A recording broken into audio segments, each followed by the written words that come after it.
You are a complete embarrassment. In front of my friends, you are loud, you are tacky, and you are ruining my image. I am canceling everything." My son's wife screamed those words at me, the veins in her neck bulging against her diamond choker. She threw her crystal champagne flute onto the marble floor, letting it shatter into 100 glittering pieces. I stood there adjusting my pearl necklace, looked her dead in the eyes, and smiled. "No, Chloe," I said softly. "You are not canceling anything." Because I just did. I canceled this entire $150,000 vow renewal party, and she never saw it coming. The instant regret on her face was just the beginning of a very long, very dark night. Before I continue this story, let me know where you are watching from in the comments below. Hit like and subscribe if you have ever had to stand up to family who underestimated your worth. Let me tell you how we got here. My name is Beatrice Washington. I am 68 years old, and I did not build a commercial real estate and cosmetic supply empire in Atlanta by letting people walk all over me. My late husband Calvin and I started with one broken-down delivery truck in the 1980s. We fought off racist lenders, redlining, and corrupt city officials to build generational wealth for our family. So when my son David married Chloe, a woman who cared more about country club memberships and status symbols than hard work, I kept my mouth shut and wrote the checks. I paid for their mansion. I paid for their luxury cars. I thought I was buying family peace. I was wrong. I was only funding my own destruction. It was a Saturday afternoon at the Elite Pines Country Club in Buckhead. I had just signed a check for $150,000 to cover Chloe and David's 10-year vow renewal extravaganza. I was washing my hands in the gold-plated ladies' room when the heavy oak doors swung open. I stepped back into one of the stalls to fix my lipstick staying out of sight. That is when I heard Chloe's voice echoing off the expensive Italian tiles, accompanied by the clinking of champagne glasses and the high-pitched condescending laughter of her wealthy friends. "Did you see what she is wearing today?" Chloe scoffed, her voice dripping with venom. "That bright yellow dress is an absolute tragedy. She is so loud, so incredibly country. I swear I do not know where to hide my face when she talks to the club members. She is a total embarrassment." One of her friends giggled, the sound sharp and grating. "Then why do you let her pay for the party, Chloe? You know they only let her in here because her bank account is heavier than her manners." Chloe let out a cold, sharp laugh. "Are you kidding me? I need her wallet. David's tech startup is bleeding money, and we need this party to keep up appearances. But do not worry, girls. I already have a plan in motion. I am pushing David to take over her entire real estate portfolio. The woman is 68. She is getting senile. Once we get power of attorney, I am putting that tacky old bat in the cheapest nursing home I can find at the edge of the state line. I will not have her ghetto energy ruining my reputation anymore." I stopped breathing. The gold faucet dripped into the porcelain sink. Plop, plop, plop. Every drop sounded like a hammer hitting an anvil. My own daughter-in-law, the woman who lived in a mansion I paid for, who drove a car I bought, was planning to steal the empire Calvin and I bled for and lock me away to rot. All because she thought I was too black, too loud, and too embarrassing for her high society friends. A weaker woman might have cried. A weaker woman might have burst out of that stall screaming and pulling hair. But I am not a weak woman. I am a matriarch. When a matriarch is pushed to the edge, she does not scream. She gets completely, dangerously silent. I took a deep breath, smoothing down the fabric of my bright yellow dress. The very dress Calvin had loved. I pushed open the stall door. The hinges creaked, slicing through their laughter like a knife. Chloe froze. Her friends froze. The champagne glasses stopped clinking. I walked over to the marble sink right next to her, turned on the water, and began washing my hands again. I looked at her reflection in the mirror. Her face had drained of all color, matching the pale ivory of her designer dress. Her mouth opened, but no sound came out. I did not yell. I did not blink. I dried my hands on a monogrammed towel, tossed it into the brass bin, and walked out of the restroom, the click of my heels echoing down the long carpeted hallway. I marched straight past the ballroom where the decorators were hanging imported silk flowers. I walked directly into the event director's office. The director looked up, startled. "Mrs. Washington, is everything all right with the floral arrangements?" I sat down in the leather chair across from his desk. "I need to cancel the event," I said, keeping my voice perfectly level. "All of it. The catering, the band, the floral arrangements, the champagne tower. Shut it down right now." He dropped his pen. "But ma'am, the event is tomorrow.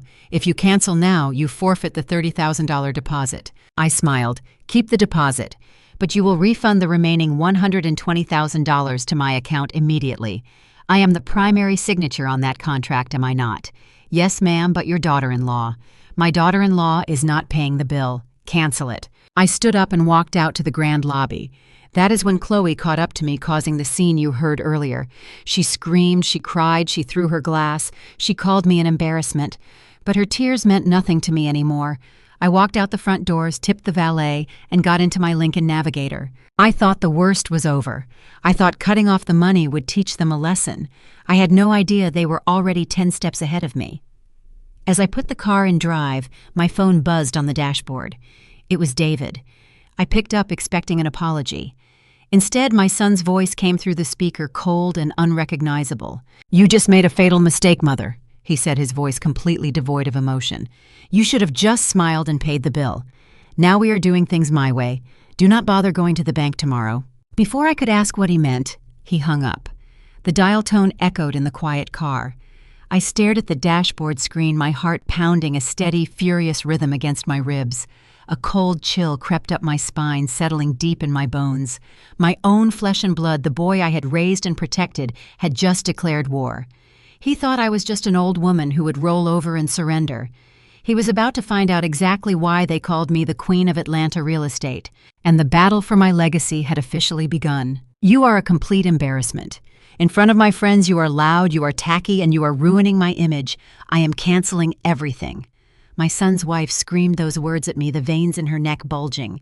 She threw her crystal champagne flute onto the marble floor, letting it shatter into 100 glittering pieces. I stood there adjusting my pearl necklace, looked her dead in the eyes, and smiled. "No, Chloe," I said softly. "You are not canceling anything, because I just did. I canceled this entire $150,000 vow renewal party, and she never saw it coming." The instant regret on her face was just the beginning of a very long, very dark night. Before I continue this story, let me know where you are watching from in the comments below. Hit like and subscribe if you have ever had to stand up to family who underestimated your worth. Let me tell you how we got here. My name is Beatrice Washington. I am 68 years old, and I did not build a commercial real estate and cosmetics supply empire in Atlanta by letting arrogant people walk all over me. My late husband Calvin and I started with one broken-down delivery truck in the 1980s. We fought off racist lenders, redlining, and corrupt city officials to build generational wealth for our family. So when my son David married Chloe, a woman who cared more about country club memberships and status symbols than hard work, I kept my mouth shut and wrote the checks. I paid for their mansion. I paid for their luxury cars. I thought I was buying family peace. I was wrong. I was only funding my own destruction. It was a Saturday afternoon at the Elite Pines Country Club in Buckhead. I had just signed a check for $150,000 to cover Chloe and David's 10-year vow renewal extravaganza. I was washing my hands in the gold-plated ladies' room when the heavy oak doors swung open. I stepped back into one of the stalls to fix my lipstick, staying out of sight. That is when I heard Chloe's voice echoing off the expensive Italian tiles, accompanied by the clinking of champagne glasses and the high-pitched, condescending laughter of her wealthy friends. "Did you see what she is wearing?" Today, Chloe scoffed, her voice dripping with venom. "That bright yellow dress is an absolute tragedy. She is so loud, so incredibly country. I swear I do not know where to hide my face when she talks to the club members. She is a total embarrassment." One of her friends giggled, the sound sharp and grating. "Then why do you let her pay for the party, Chloe? You know they only let her in here because her bank account is heavier than her manners." Chloe let out a cold, sharp laugh. "Are you kidding me? I need her heavy wallet. David's tech startup is bleeding money, and we need this party to keep up appearances. But do not worry, girls. I already have a plan in motion. I am pushing David to take over her entire real estate portfolio. The woman is 68. She is getting senile. Once we get power of attorney, I am putting that tacky old bat in the cheapest nursing home I can find at the edge of the state line. I will not have her ghetto energy ruining my reputation anymore." I stopped breathing. The gold faucet dripped into the porcelain sink. Plop, plop, plop. Every drop sounded like a hammer hitting an anvil. My own daughter-in-law, the woman who lived in a mansion I paid for, who drove a car I bought, was planning to steal the empire Calvin and I bled for and lock me away to rot. All because she thought I was too black, too loud, and too embarrassing for her high society friends. A weaker woman might have cried. A weaker woman might have burst out of that stall screaming and pulling hair. But I am not a weak woman. I am a matriarch. When a matriarch is pushed to the edge, she does not scream. She gets completely, dangerously silent. I took a deep breath, smoothing down the fabric of my bright yellow dress. The very dress Calvin had loved. I pushed open the stall door. The hinges creaked, slicing through their laughter like a knife. Chloe froze. Her friends froze. The champagne glasses stopped clinking. I walked over to the marble sink right next to her, turned on the water, and began washing my hands again. I looked at her reflection in the mirror. Her face had drained of all color, matching the pale ivory of her designer dress. Her mouth opened, but no sound came out. I did not yell. I did not blink. I dried my hands on a monogrammed towel, tossed it into the brass bin, and walked out of the restroom. The click of my heels echoed down the long, carpeted hallway. I marched straight past the ballroom where the decorators were hanging imported silk flowers. I walked directly into the event director office. The director looked up startled. "Mrs. Washington, is everything all right with the floral arrangements?" I sat down in the leather chair across from his desk. "I need to cancel the event," I said, keeping my voice perfectly level. All of it. The catering, the band, the floral arrangements, the champagne tower. Shut it down right now. He dropped his pen. "But ma'am, the event is tomorrow. If you cancel now, you forfeit the $30,000 deposit." I smiled. "Keep the deposit.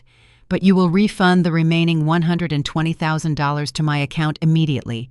I am the primary signature on that contract, am I not?" "Yes, ma'am." "But your daughter-in-law." "My daughter-in-law is not paying the bill. Cancel it." I drove back to my estate in silence, letting the hum of the engine calm my racing mind. Sleep did not come easily that night.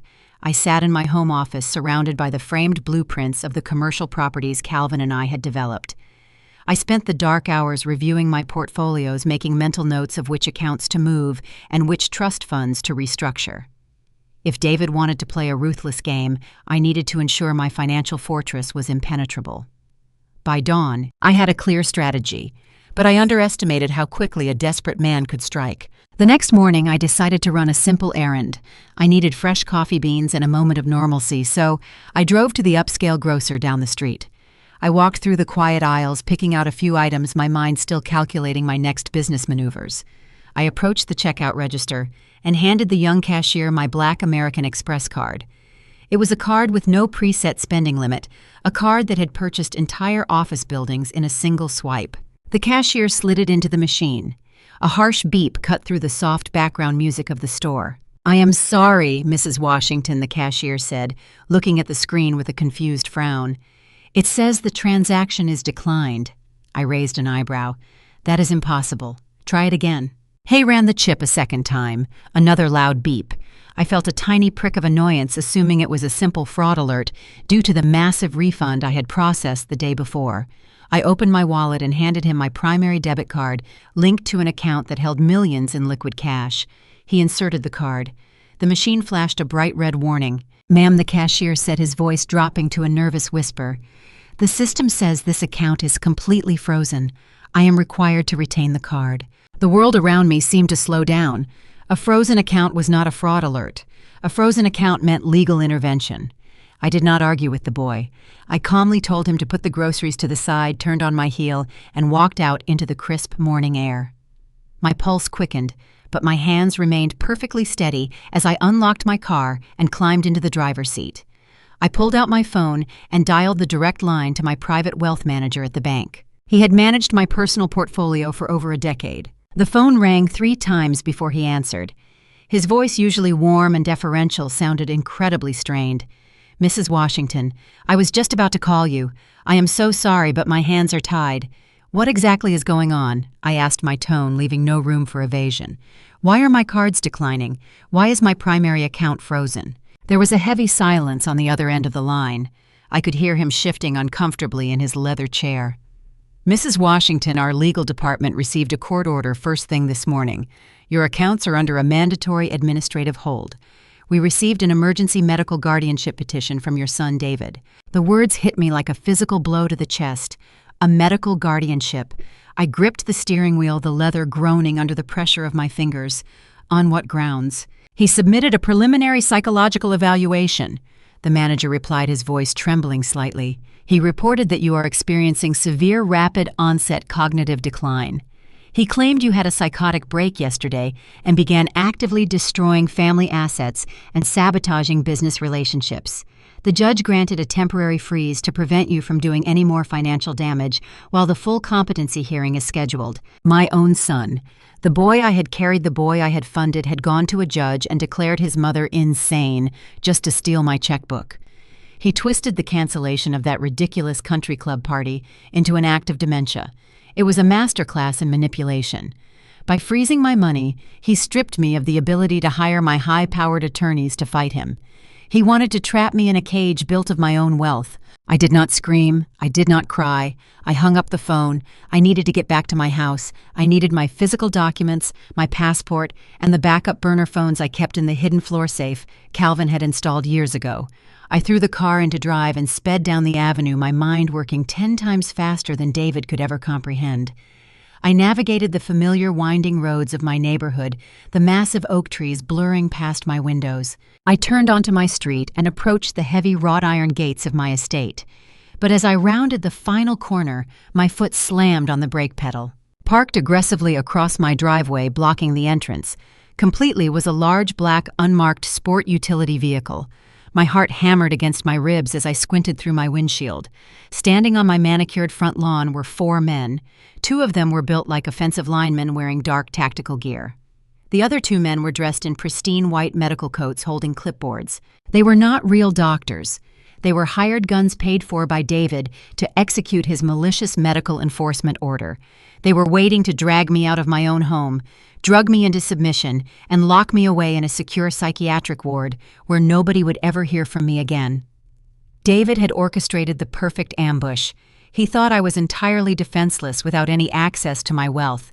My financial assets were drained, my home was totally surrounded, and his vicious legal trap was snapping firmly shut right in front of my own eyes. But he made one major miscalculation today. I slammed my hand down on the central locking button, the heavy mechanisms of my Lincoln Navigator engaging with a solid, reassuring thud. The 2 men in tactical gear had already stepped off my manicured lawn and were walking briskly toward my vehicle, their hands resting casually near their utility belts. The fake doctors hung back near the black sport utility vehicle, holding their fraudulent clipboards like shields. David had planned this ambush perfectly. I knew I would rush home the moment I discovered my bank accounts were frozen. He expected me to jump out of my car in a blind rage, screaming and demanding answers. That would have given his hired thugs the perfect excuse to subdue me, claiming I was having a violent psychological episode. They would have dragged me into that unmarked vehicle, injected me with heavy sedatives, and locked me away in a facility before sunset. My entire life, my freedom, and my legacy would have been legally stripped away by a corrupt medical order. But my son forgot one crucial detail. I did not build my empire by walking blindly into traps, and I was not alone. Just as the lead security guard reached for my driver's side door handle, my phone buzzed violently in the cup holder. The caller identification showed a restricted number. I glanced at the screen. A text message appeared written in rapid, frantic shorthand. "Grandma put the car in reverse right now. Drive to the back service alley behind the estate. Do not go inside the house. Do not open your doors." They wired the entire living room and kitchen with hidden cameras to record you. The message ended with a single letter. M. Malik, my 16-year-old grandson, David and Chloe's only child. I did not hesitate for a single second. I threw the heavy gear shift into reverse and slammed my foot onto the accelerator pedal. The Navigator surged backward with a roar, its massive tires screeching against the pristine concrete of my driveway. The sudden movement caught the security guards completely off guard. The man reaching for my door handle stumbled backward, barely avoiding the heavy side mirror as I whipped the steering wheel around. I backed out through the wrought iron gates with mere inches to spare the engine roaring as I spun the vehicle into the street. I shifted into drive and floored the gas, leaving David's hired mercenaries choking on my exhaust fumes. I navigated the winding suburban streets with practiced precision, checking my rearview mirror constantly to ensure the black vehicle was not pursuing me. I circled the block and turned into the narrow, overgrown service alley that ran behind the large estates of our neighborhood. Calvin and I had specifically chosen a property with rear alley access decades ago. In our early business days, having a discreet exit strategy was a basic survival tactic. I idled the car near the rusted back gate of my property. The heavy bushes rustled, and a tall, lanky figure emerged from the shadows. Malik darted toward my car, a heavy black backpack slung over his shoulder, looking around frantically. I popped the locks. He yanked the passenger door open, threw himself onto the leather seat, and slammed the door shut. "Drive, Grandma. Just drive anywhere away from here," he gasped, his chest heaving as he struggled to catch his breath. I hit the gas, speeding down the alley and merging back onto the main road, heading straight toward the industrial south side of Atlanta. I needed to get us to neutral territory, a place where David's country club spies would never think to look. We passed the old industrial parks and abandoned railway lines that defined the forgotten edges of the city. This was the exact neighborhood where Calvin had started his very first delivery route. I used to drive through these gritty streets before dawn, fighting exhaustion and institutional prejudice just to put food on our table. Chloe would not be caught dead in the zip code, but for me, these broken sidewalks represented survival. They represented the unyielding resilience that had built our family's true foundation.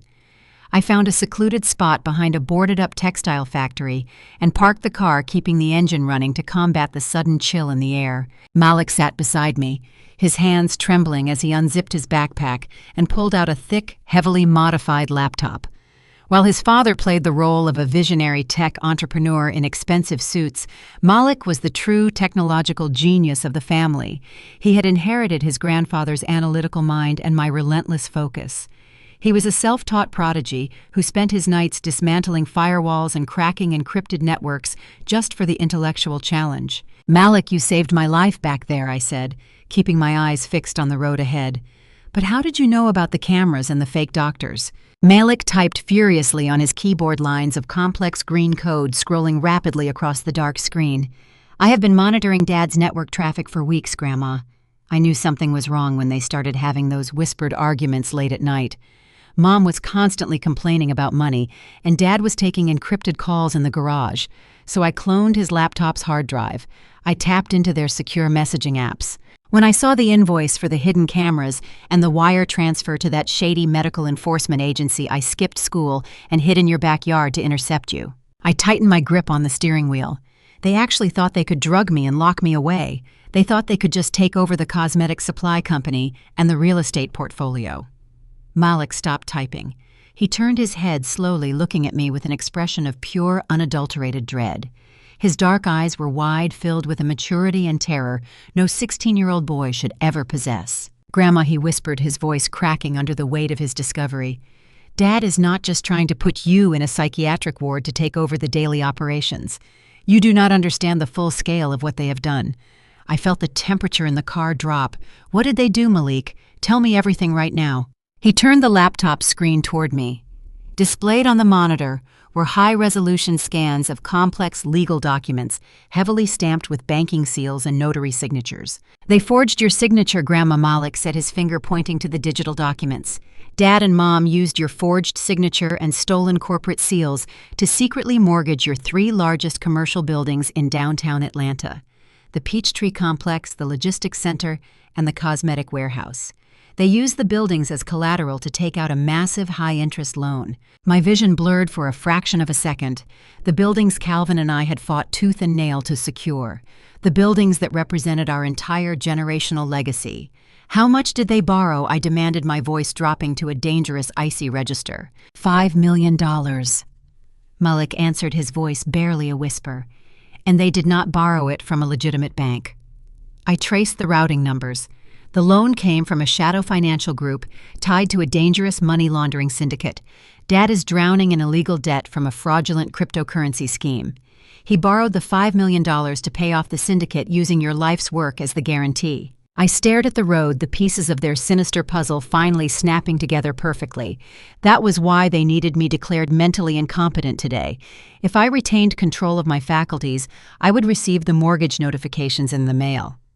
I would contest the fraudulent liens on my properties, and their entire illegal operation would collapse, leaving David at the mercy of violent criminals. They needed me locked in a padded room so they could assume legal power of attorney and authorize the final release of the $5 million without any interference. I took a deep breath, the air filling my lungs with a sudden explosive clarity. They had crossed the line from greedy heirs to federal criminals. They had weaponized my legacy to fund their toxic, fraudulent lifestyle. "When does the money transfer?" I asked, my tone shifting from shock to absolute calculated aggression. Malik tapped another key, bringing up a digital countdown timer on the screen. The automated banking system is scheduled to release the $5 million wire transfer to an offshore account in the Cayman Islands in exactly 12 hours. If that money leaves the country, the syndicate keeps your buildings. You will lose everything. I pressed my foot down harder on the accelerator, steering us toward an old diner I knew on the south side. 12 hours. My son and his elitist wife thought they had completely outsmarted me. They thought they had backed me into a corner where I had no money, no power, and no voice. But they had handed me the one weapon they could never anticipate: their own son. "We have 12 hours to break into your father's house, steal the original forged documents, and stop that wire transfer," I said, staring fiercely at the road ahead. "And we are going to burn his entire fake empire to the ground." I slammed my hand onto the lock button of my navigator. The heavy doors clicked shut just as the two tactical guards stepped onto the pavement. They were moving fast, their hands reaching out to grab my door handles. The fake doctor stood right behind them, holding their clipboards like weapons. I gripped the steering wheel, my mind calculating the distance between my bumper and their knees. Before I could shift into reverse, my phone buzzed violently in the cup holder.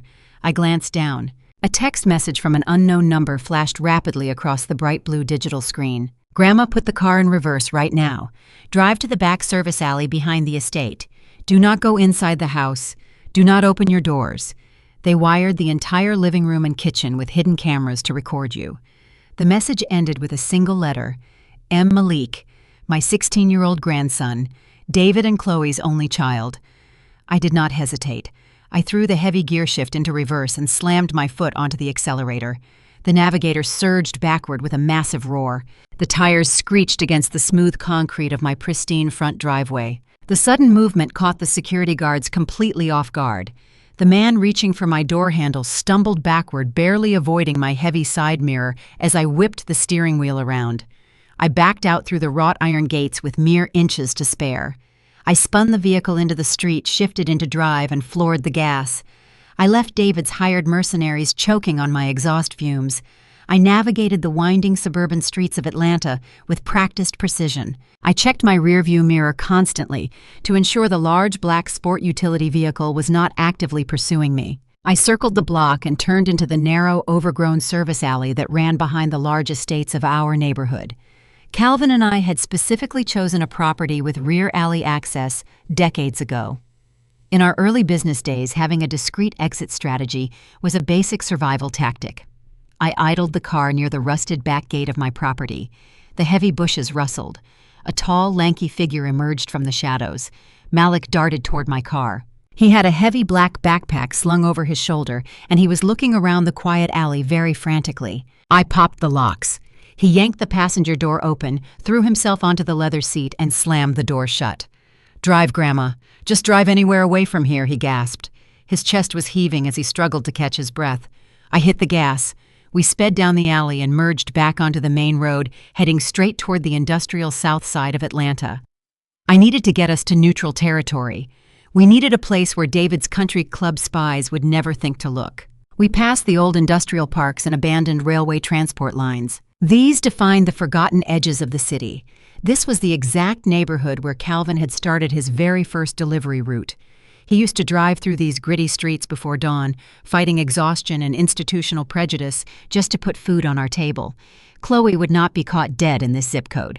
But for me, these broken sidewalks represented survival.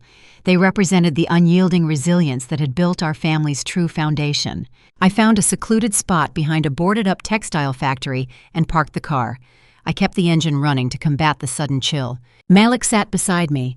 His hands were trembling as he unzipped his backpack and pulled out a thick, heavily modified laptop. While his father played the role of a visionary tech entrepreneur in expensive suits, Malik was the true technological genius of the family. He had inherited his grandfather's analytical mind and my relentless focus.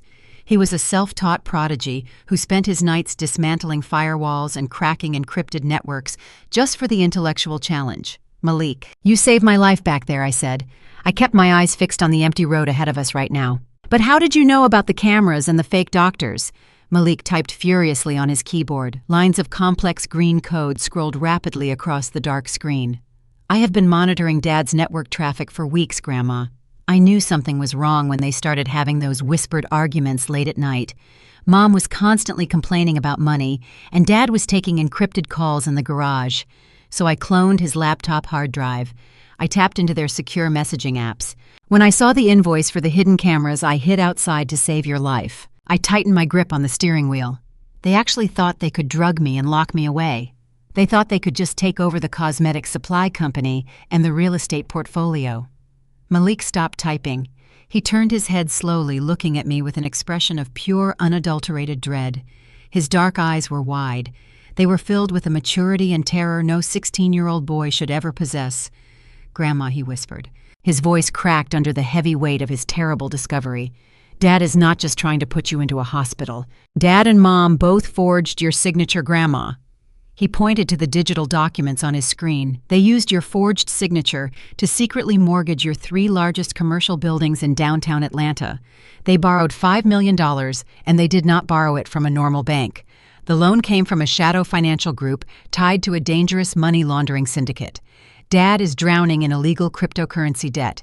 He borrowed the $5 million to pay off the syndicate, using your life's work as the guarantee. That money transfers to a cartel account in exactly 12 short hours from now. We must stop them immediately right now." I stared at the glowing red numbers on his computer screen. 12 hours. Half a day stood between my family legacy and total financial ruin. I took a deep breath, letting the cold reality wash over me. We did not have time to panic. We did not have time to cry. We only had time to act. I looked at Malik.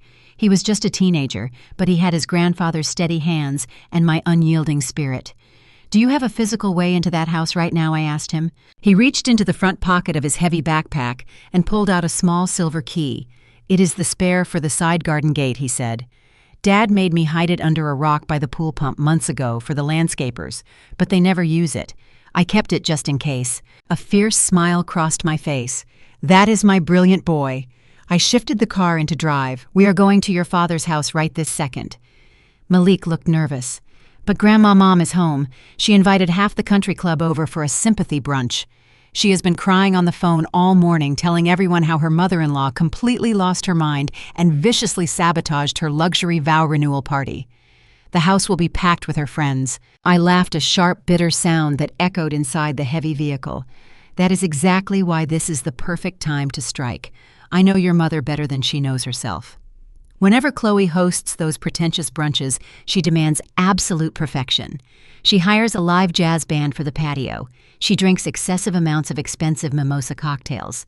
And most importantly, she strictly forbids the catering staff and the housekeepers from ever going up to the second floor because she does not want them snooping near her designer closets. The entire upper level of that massive house will be completely empty." I pressed my foot on the gas pedal, speeding away from the industrial south side and heading straight toward the affluent northern suburbs. The drive took exactly 35 minutes. With every mile that passed, my determination solidified into pure concrete.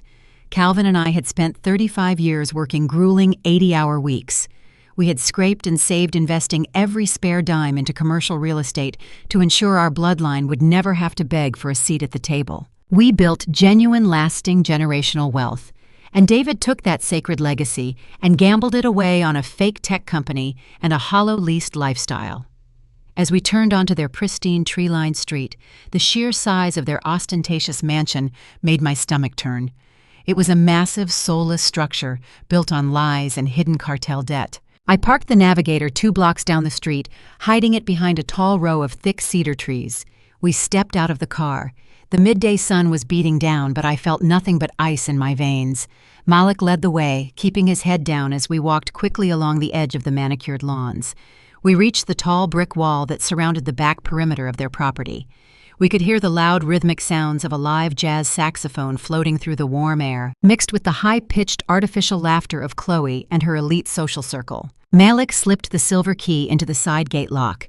It turned with a soft click. We pushed the heavy wooden door open and slipped inside the garden, pressing our backs against the cool brick wall. We were officially trespassing on my son's property. If David caught us, he would call the police immediately and use this exact moment as ultimate proof that I had suffered a psychotic break. The stakes were incredibly high. We crept quietly through the lush, perfectly landscaped bushes, moving closer to the massive pool deck. Through the gap in the palm fronds, I could see Chloe holding court. She was wearing a flowing white silk dress, clutching a crystal glass, and performing the role of the tragic victim flawlessly. I simply do not understand what happened to her. Chloe sighed loudly, making sure every woman at her table could hear her performance. David and I have done everything to care for Beatrice. We have been so patient, but yesterday she just snapped. She ruined the most important day of my life out of pure spiteful jealousy. It breaks my heart, but David is handling the legal medical hold right now.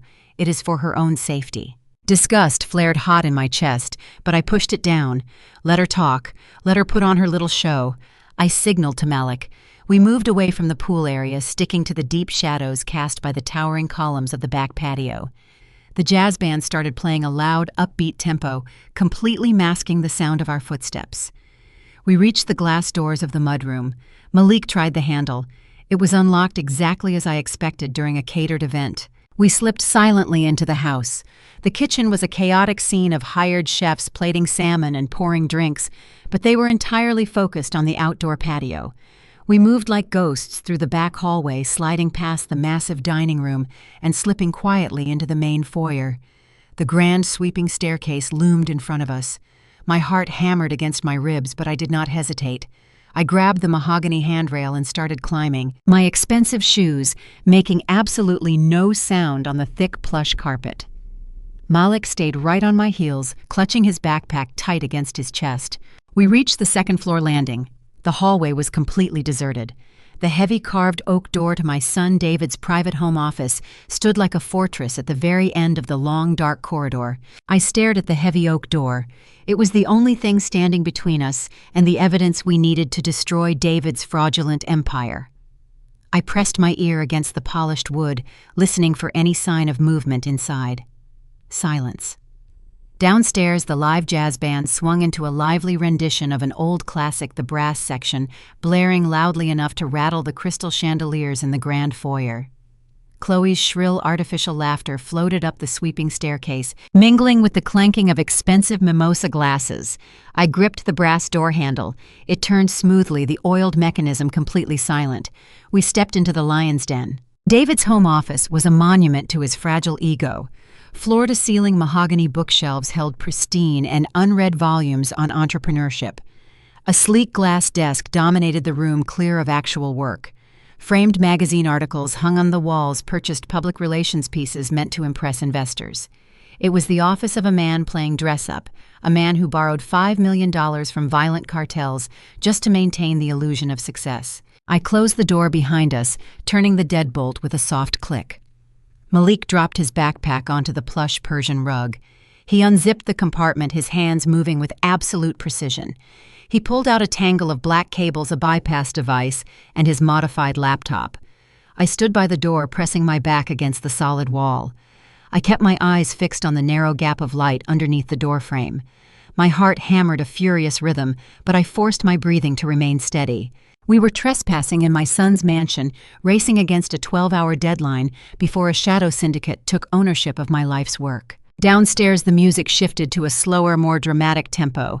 I could hear Chloe's voice carrying clearly through the central air vents. She was standing right below us in the formal dining room holding court with her wealthy friends. "I am just utterly devastated," Chloe proclaimed, her tone dripping with fake sorrow. "We tried to give Beatrice everything. We planned this beautiful, elegant vow renewal to include her in our high society circles. We wanted to elevate her. But you cannot teach class to someone who refuses to learn.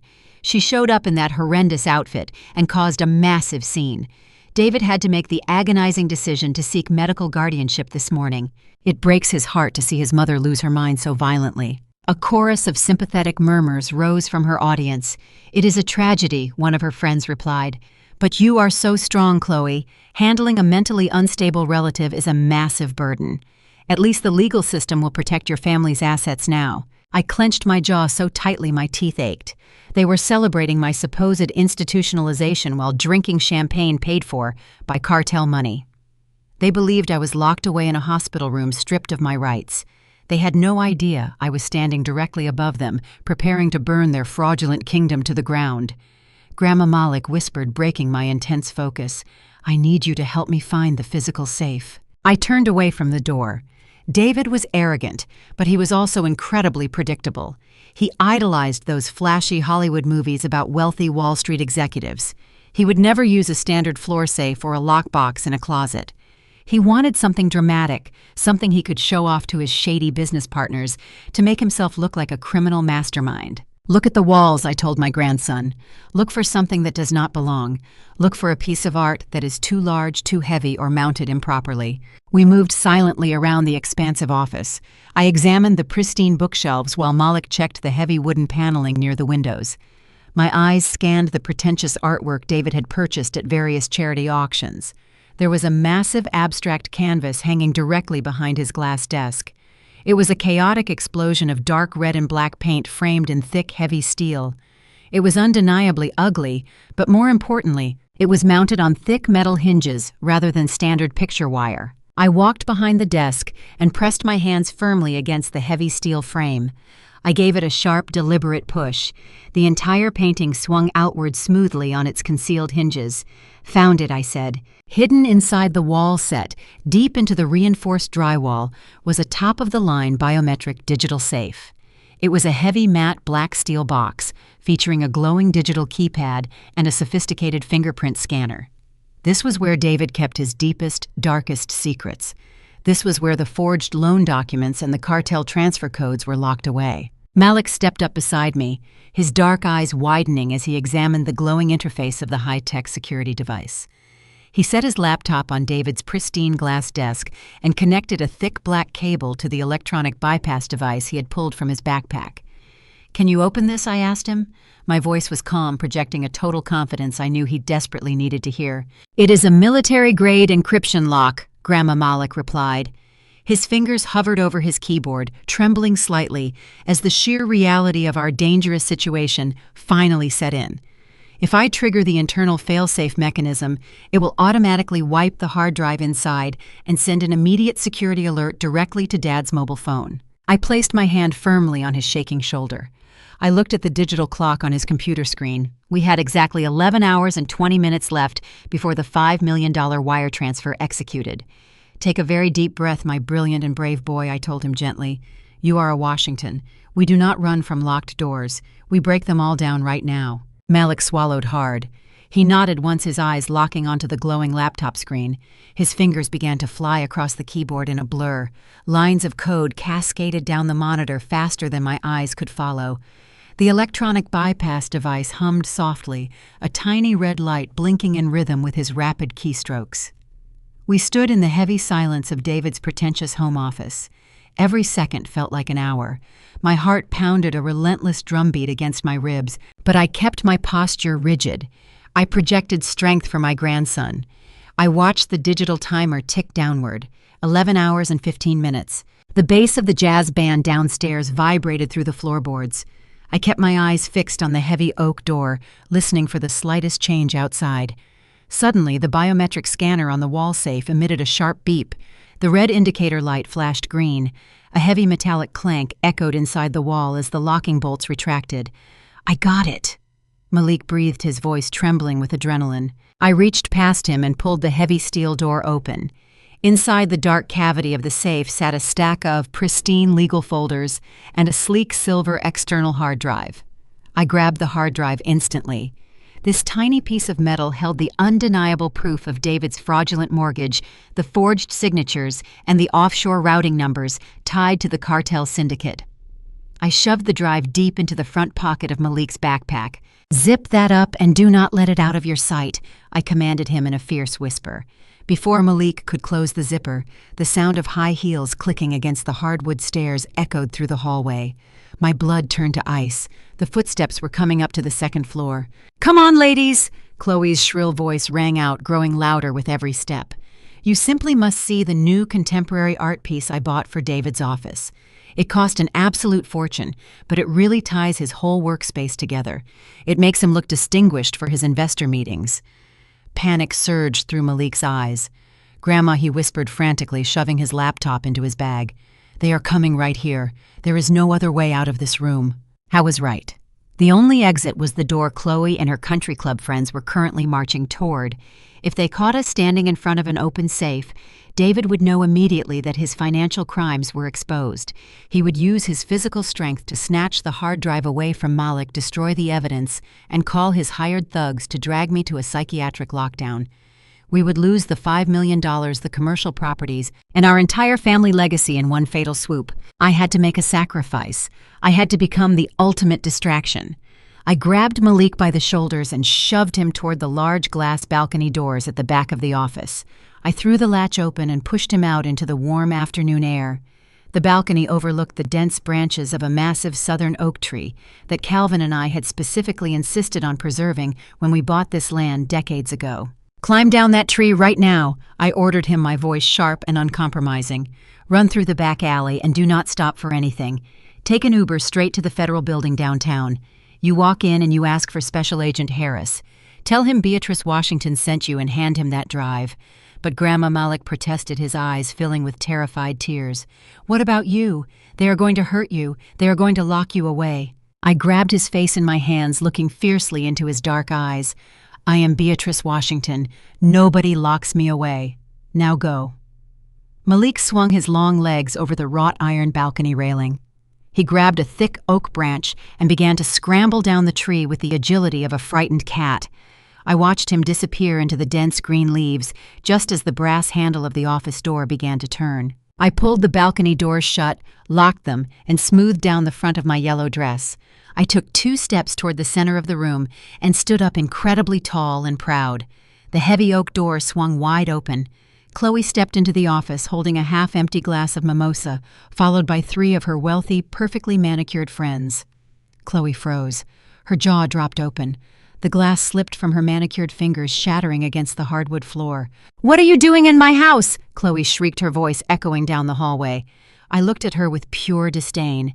"I am simply admiring the ugly painting you bought with my stolen money, Chloe." Hearing the commotion, heavy footsteps thundered up the stairs. David burst into the office, his face flushed red with sudden anger. He saw me standing there. Then he looked past me and saw the abstract painting swung open, exposing the empty, unlocked wall safe. The color drained entirely from his face, replaced by a mask of absolute calculated malice. "Look at her!" Chloe, David yelled, pointing a shaking finger directly at my face. He spun around to face his wife's terrified friends, instantly weaponizing the situation to fit his twisted narrative. "She is completely out of her mind. I told you she was having a severe psychotic break. She broke into our home. She is hallucinating about money and tearing apart my private office." David took a menacing step toward me, his eyes turning dark, cold, and extremely threatening. "Call the police right now, Chloe," he commanded loudly. "Tell them my mother is a violent danger to herself and others. Tell them we need the emergency psychiatric transport unit immediately. It is over, Mother. You are never seeing the outside of a hospital room again." The voice of David echoed through the massive hallway, shrill and desperate as he ordered his wife to make the call. Chloe did not hesitate. She pulled out her phone, her manicured fingers trembling with absolute theatrical perfection, and dialed 911.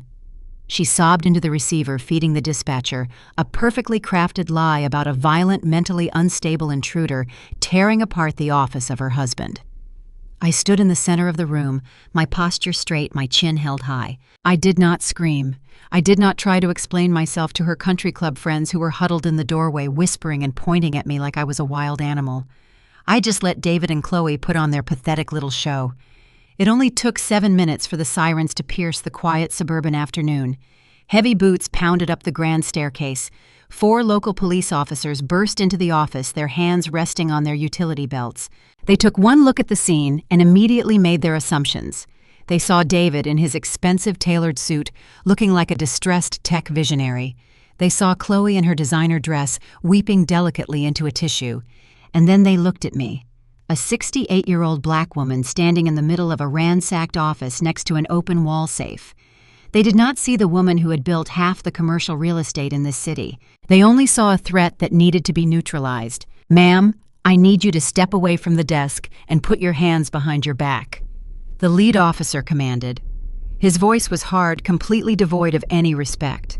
I did not resist. I slowly turned around and placed my hands behind me. The officer grabbed my wrists roughly. He pulled my arms back much harder than necessary. I felt the freezing cold steel of the heavy metal handcuffs bite into my wrinkled skin. The metal teeth clicked shut, locking tightly around my wrists. It was a sharp, biting pain, but I did not flinch. I did not give them the satisfaction of a reaction. As the officers marched me out of the office and down the sweeping staircase, I looked up toward the interior balcony. Chloe was leaning over the railing, her smartphone pointed directly at me. The red recording light was blinking. She was capturing every second of my humiliation to send to her elite social circle. "I am so sorry you all had to see this." Chloe sniffled loudly to her friends, making sure her performance was captured on video. "My mother-in-law has truly lost her mind. It is just a complete tragedy." I kept my eyes locked forward. Let her record. Let her document this exact moment. She thought this video would be her ultimate triumph, her final proof of my insanity. She had absolutely no idea that she was just filming the prologue to her own federal indictment. The officers pushed me out the front door and shoved me into the back of a sweltering police cruiser. The heavy doors slammed shut, trapping me inside the plastic and wire mesh cage. As the car pulled away from the fraudulent mansion of my son, I closed my eyes and leaned my head back against the hard seat. The cold steel of the handcuffs rubbed against my skin, sending a wave of memories rushing back to me. I thought about my late husband, Calvin.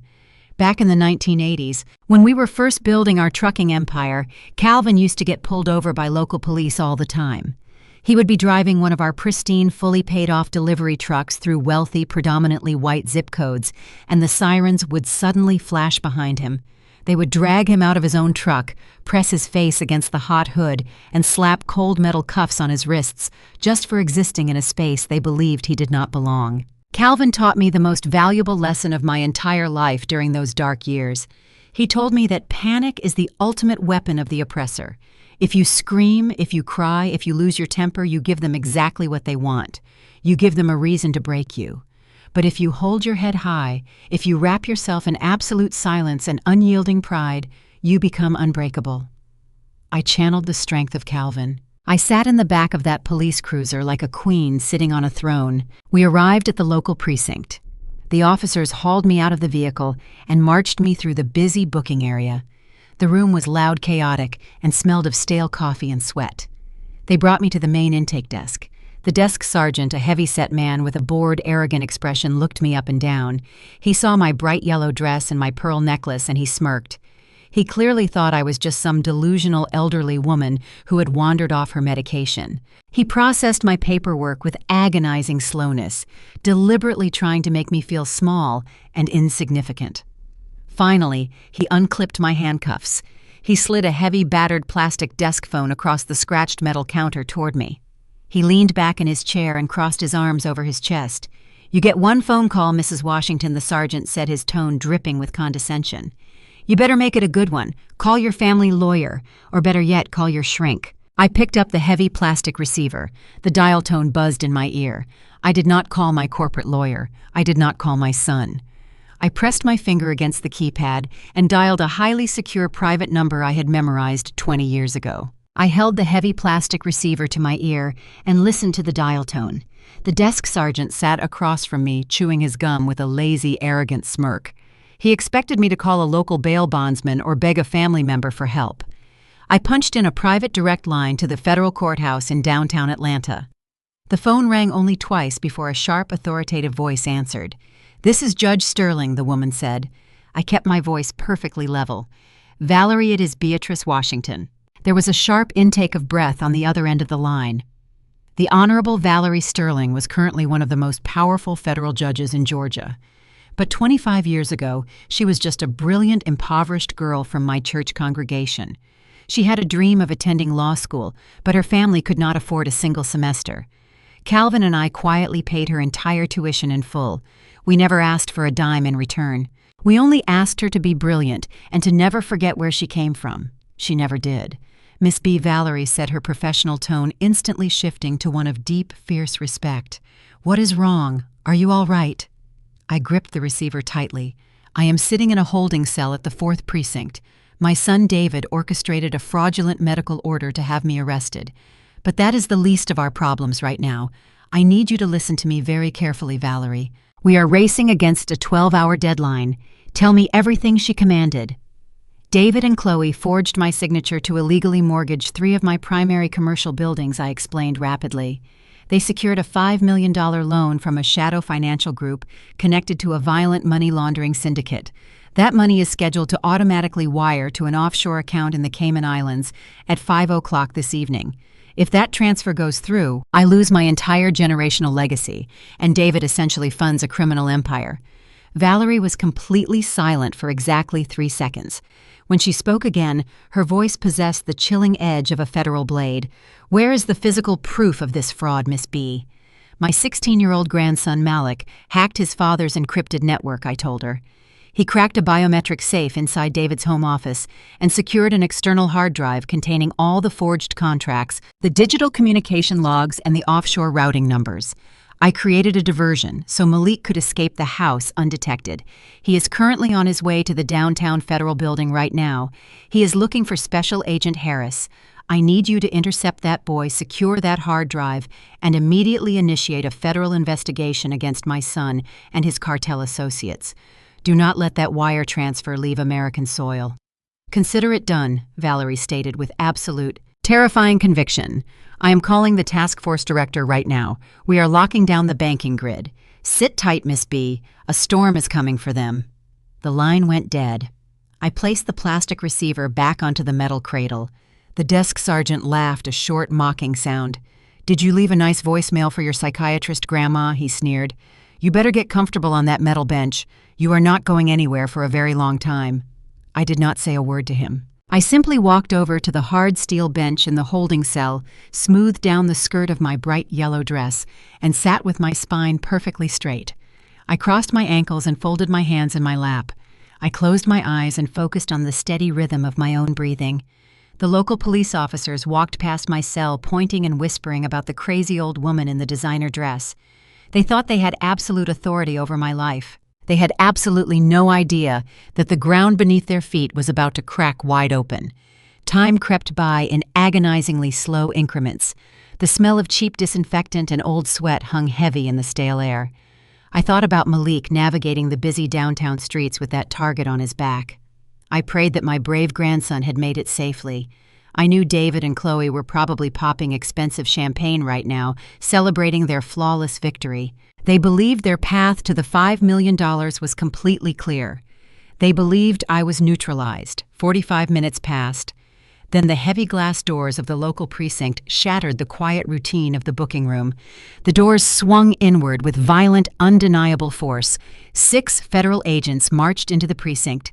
They wore dark tactical vests emblazoned with the bright yellow letters of the Federal Bureau. They did not stop at the security checkpoint. They bypassed the metal detectors completely and strode directly toward the main booking desk. The arrogant desk sergeant scrambled to his feet, his face draining of all color. "Can I help you?" The sergeant stammered his previous bravado, evaporating instantly. The lead federal agent, a tall, broad-shouldered man with piercing eyes, slammed a thick stack of documents onto the metal counter.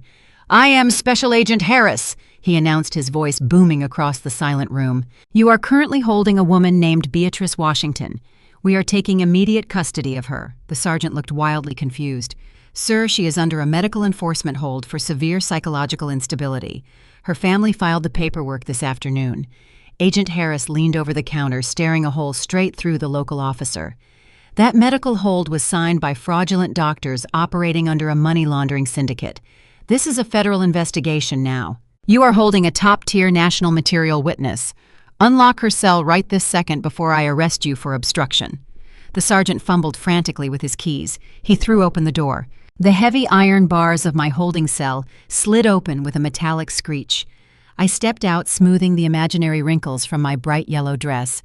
I did not spare a single glance for the trembling desk sergeant who had mocked me just an hour earlier. Special Agent Harris escorted me out of the precinct, the heavy glass doors swinging shut behind us. The cool evening air felt like absolute victory. As I climbed into the back of the armored federal transport vehicle, I knew exactly what my arrogant son and his classist wife were doing at that very second. They were completely convinced their sinister plot had succeeded. They believed I was sedated and trapped in a padded room completely stripped of my voice and my generational wealth. In their twisted, greedy minds, they had won, with the supposed threat of my interference neutralized. Chloe and David wasted no time resurrecting their extravagant celebration. Since I had ruthlessly canceled their country club event, Chloe was determined to prove to Atlanta high society that she could pull off something even more spectacular. She wanted to showcase her supreme elite status completely untouched by what she viewed as my embarrassing working-class roots. She relocated her ridiculous 10-year vow renewal ceremony to a massive 3-story luxury superyacht docked at Lake Lanier. Lake Lanier was the ultimate playground for the wealthy. The yacht was a floating monument to absolute excess rented, with the very last drops of credit David could scrape together before the $5 million wire transfer cleared. The vessel gleamed under the twilight sky, draped in thousands of imported white orchids and cascading crystal fairy lights.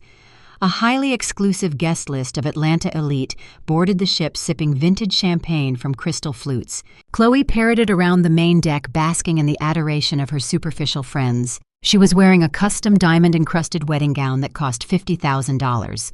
The silk trailed behind her like a royal cape. She flashed her brilliant fake smile to the cameras, completely unbothered by the fact that she had financed this entire charade by attempting to destroy her own mother-in-law. I can just imagine the lies she fed her country club circle.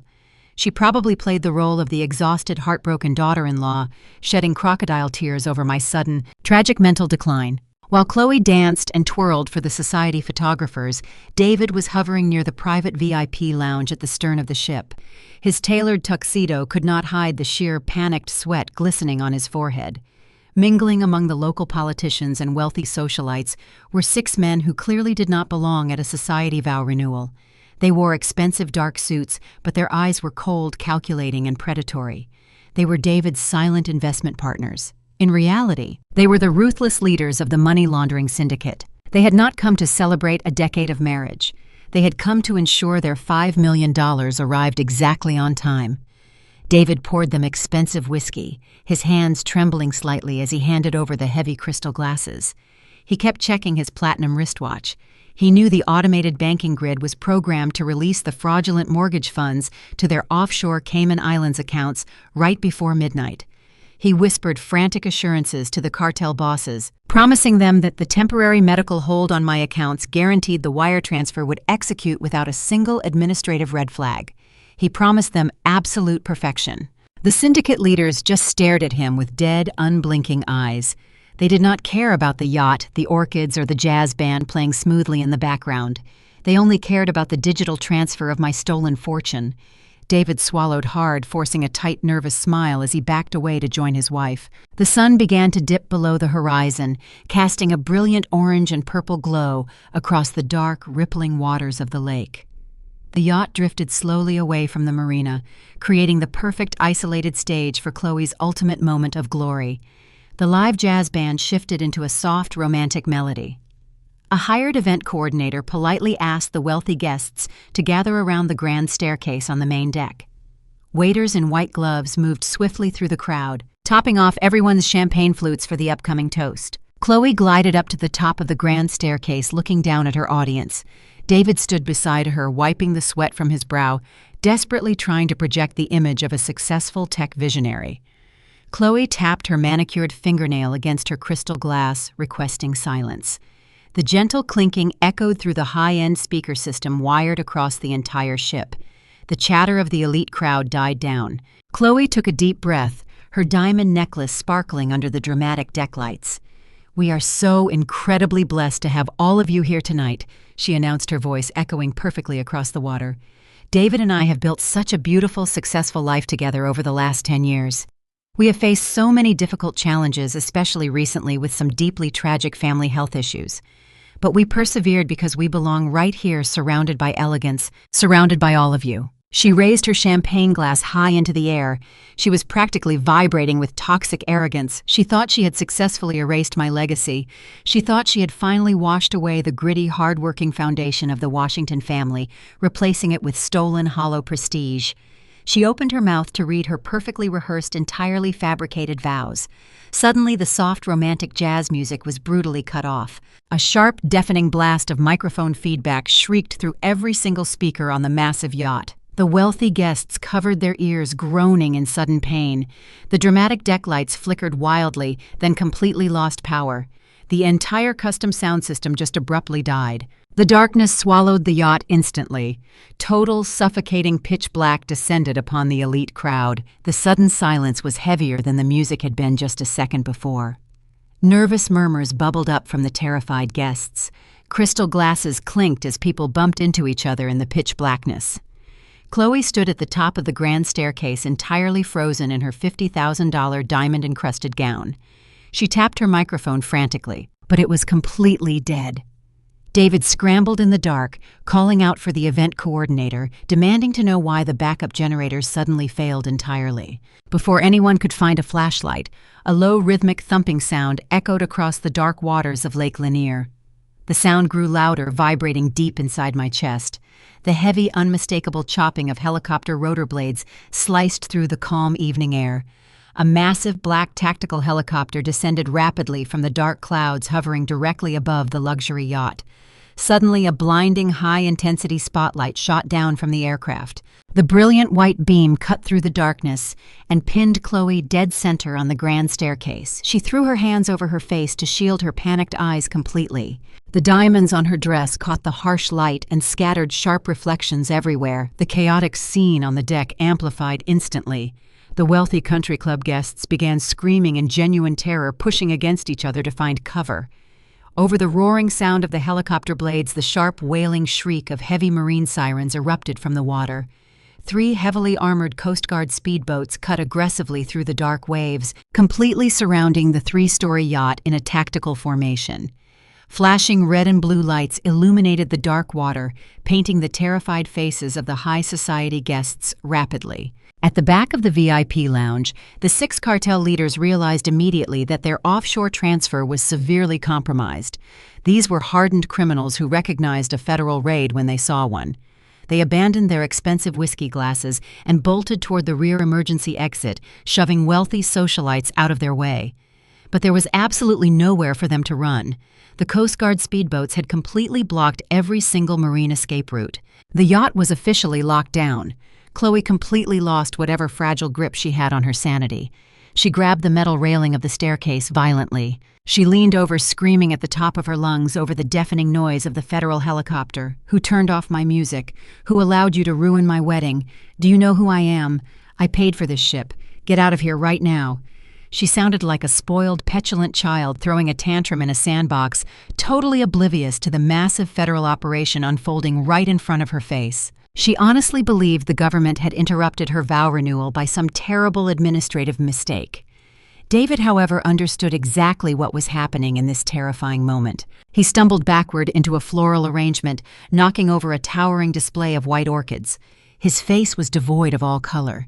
He looked wildly around the deck, his eyes darting toward the water, calculating if he could survive a jump into the dark lake.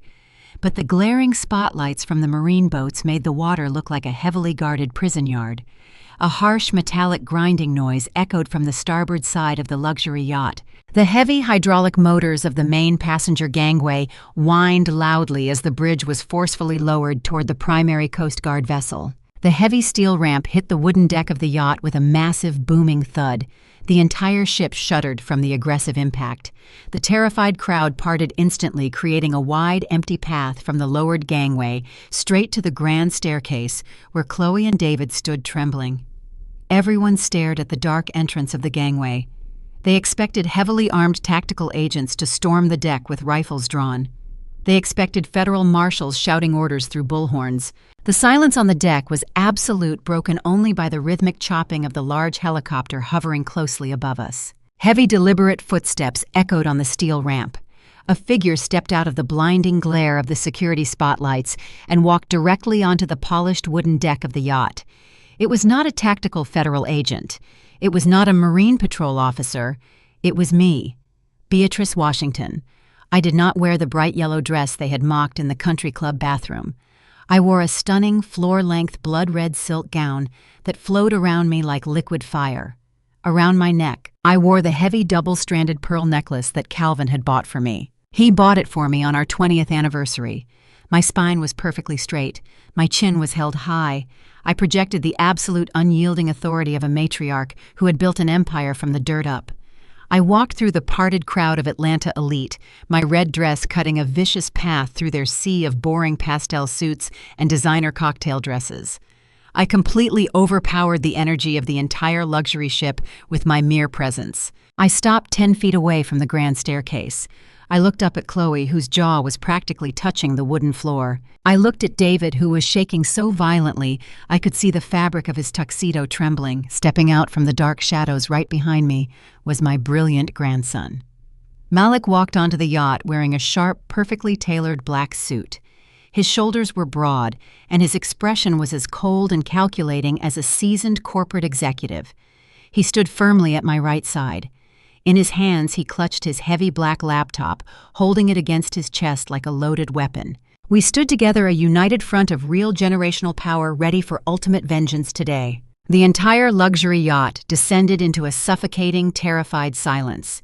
The only sounds left in the humid night air were the heavy rhythmic thumping of the federal helicopter blades above us and the aggressive hum of the Coast Guard speedboats idling in the dark water. Every single wealthy guest, every corrupt politician, and every cartel member on that deck stared at me in absolute paralyzed shock. I stood tall in my blood-red silk gown, the heavy pearls resting against my collarbone. I did not look like a frail, senile woman who belonged in a locked psychiatric ward. I looked like the absolute architect of their ultimate destruction. David stood near the base of the grand staircase.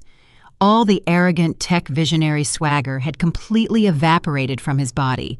His face was the color of wet ash.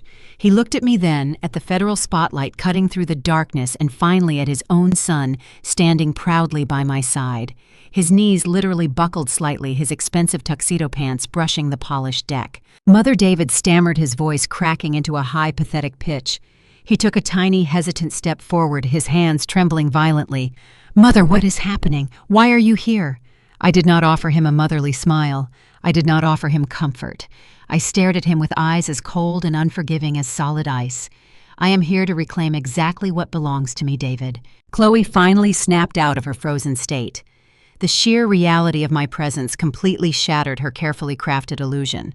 She stomped her foot against the wooden deck, her $50,000 diamond-encrusted gown shimmering under the harsh federal spotlights. She pointed a manicured finger directly at my face, her voice shrieking over the roar of the helicopter. "How did you get out?" Chloe shrieked, her face twisting into a mask of pure, unadulterated rage. "Who let this crazy woman onto my ship?" "Security. Throw her into the lake right now. She is trespassing on my private property." Not a single security guard moved a muscle. They were vastly outnumbered by heavily armed federal Marine agents pointing rifles at the deck. Chloe was completely oblivious to the gravity of the federal raid. She still genuinely believed she possessed some kind of ultimate country club authority. Malik did not wait for another one of her childish outbursts. He walked briskly past his terrified father and stepped directly up to the main bandstand. The professional musicians had abandoned their instruments the moment the Coast Guard arrived. Malik set his heavy black laptop down on the sound technician board. His fingers flew across the keyboard, bypassing the main power grid that the federal agents had cut.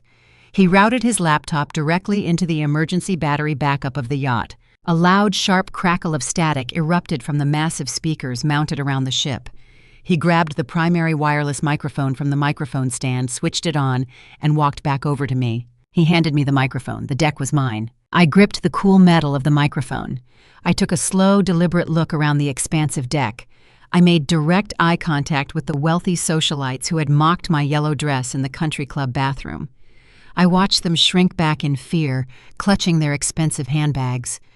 I looked at the 6 cartel members huddled near the VIP lounge, their eyes darting around frantically as they realized their $5 million wire transfer was completely dead. Then I turned my full, unyielding attention directly to my daughter-in-law. Chloe stood on the stairs, panting heavily, looking like a trapped, vicious animal. "Good evening, my distinguished guests." I began, my voice booming across the silent, terrified crowd through the massive speakers. It echoed perfectly across the dark waters of Lake Lanier. My dear daughter-in-law once loudly declared that I was a complete embarrassment because I was too loud and too country. She told all of her high society friends that my ghetto energy was ruining her pristine, flawless image. Chloe gripped the wooden handrail, her eyes darting wildly toward her wealthy friends, desperately seeking their support. But her elite circle completely refused to make eye contact with her. They were backing away, creating a wide, isolating circle around the staircase. But do you want to know what is truly an embarrassment? I continued, my voice rising in power and authority, slicing through the cool night air like a freshly sharpened blade. Do you want to know what is actually humiliating? I pointed directly at the trembling, panicked woman standing on the staircase, wearing a $50,000 wedding dress that was purchased with money scammed by a violent criminal syndicate. That is an embarrassment, Chloe. Throwing a lavish, over-the-top luxury party to impress people who do not actually care about you, using stolen funds that your husband begged a cartel to lend him. That is an embarrassment. Gasps erupted from the crowd of socialites. People covered their mouths in pure shock. The cartel members at the back of the boat cursed loudly, realizing I had just publicly exposed their entire covert money laundering operation to a deck full of witnesses and federal agents. But the absolute worst part, I said, my voice dropping to a dangerous, icy register that commanded total silence. The most disgusting, shameful embarrassment of all is planning to throw your own mother-in-law into a high-security mental institution just to steal the generational assets she bled to build. You thought you could declare me legally insane and steal $5 million from my commercial real estate portfolio to pay off your criminal debts. David let out a loud and pathetic sob. He dropped entirely to his knees on the wooden deck, burying his face in his trembling hands. The illusion of his immense wealth was completely shattered. I looked down at him, feeling absolutely no pity. Chloe shrieked. The sound was not human. It was the desperate tearing noise of a woman watching her entire fabricated reality crumble into absolute nothingness. She lunged forward, grabbing the thick wooden railing of the grand staircase, her knuckles turning bone white. She looked wildly around the paralyzed crowd of high society guests, searching for a single sympathetic face. Finding none, she turned her venom back toward me.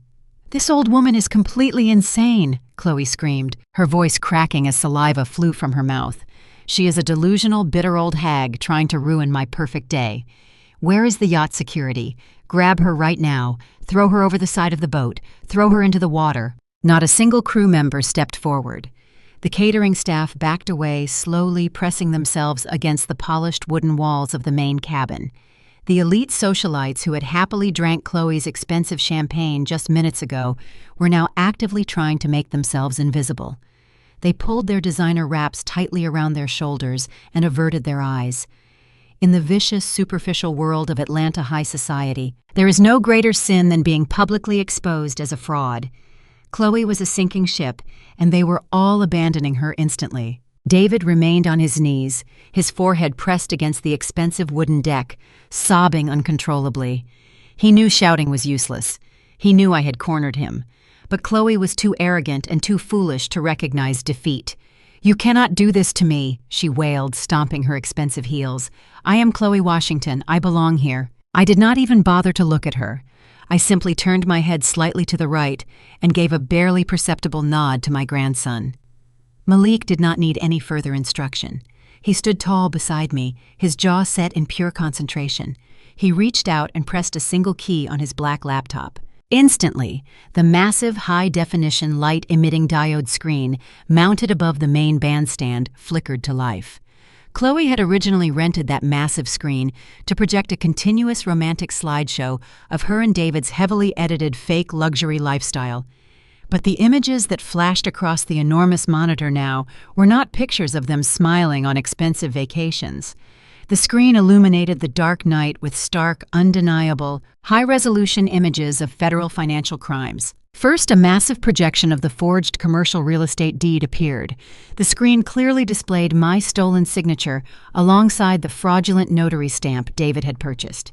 Next to it, a bright red highlight circled the $5 million appraisal value of my downtown logistics center. The crowd gasped collectively as the screen transitioned to the next document. It was a digital wire transfer authorization, showing the exact routing numbers, moving the $5 million from the fraudulent loan directly into a known offshore shadow account in the Cayman Islands. Malik was an absolute maestro of digital exposure. He did not just show them the paperwork, he made them listen to the truth. He bypassed the yacht sound system one more time and hit play on an audio file he had intercepted from David's encrypted messaging application. My son's desperate, trembling voice echoed through the high-end speakers across the silent, floating ballroom. "I swear to you, I will have the $5 million by midnight." The recorded voice of David begged over the speakers. "Please, you have to give me more time. My crypto investment's completely tanked. If the syndicate hurts my family, the feds will start digging. Just wait until the medical guardianship goes through today. The second my mother is locked in the psychiatric ward, I will sign the release, and the money will wire straight to your offshore accounts. I promise you the money is clean. The old woman's commercial properties are the perfect collateral." The recording clicked off. The silence that followed was heavy, suffocating, and absolute. At the back of the VIP lounge, the atmosphere shifted from panicked confusion to lethal, calculating aggression. The 6 men in the dark, expensive suits, the cartel leaders David had invited to celebrate his fraudulent triumph, finally understood the terrifying reality of their situation. They had been completely exposed. Their offshore transfer was dead, their identities were compromised, and they were currently trapped on a floating island surrounded by federal agents. They were cornered rats, and cornered rats always bite. I watched them out of the corner of my eye. The lead cartel member, a man with a scarred jaw and dead, emotionless eyes, locked his gaze onto David, who was still weeping on the deck. The man reached his hand smoothly inside the breast pocket of his tailored jacket. The other 5 men mirrored his movement instantly. They were reaching for their concealed weapons. They were preparing to shoot their way off the luxury yacht, perfectly willing to use the wealthy, screaming socialites as human shields to break through the marine perimeter. But they severely underestimated the power of the federal government. Before a single gun could be drawn from a jacket pocket, the dark sky above us erupted. The massive black tactical helicopter hovering directly above the yacht dropped its altitude sharply, the deafening roar of the rotor blades shaking the entire ship. Out of the pitch-black darkness of the night sky, 6 brilliant, piercing red laser sights shot down through the humid air. The bright red dots sliced through the darkness and landed squarely on the chests and foreheads of the 6 cartel members. The sniper team positioned in the federal chopper had them locked in their deadly sights. "Drop your weapons and place your hands on your heads right now," a booming, mechanically amplified voice ordered from the helicopter loudspeaker. "You are surrounded by federal agents. Any sudden movement will be met with lethal force. Do it now." The cartel members froze. They raised their empty hands. 12 federal agents marched onto the wooden yacht deck. 12 federal agents marched onto the wooden yacht deck.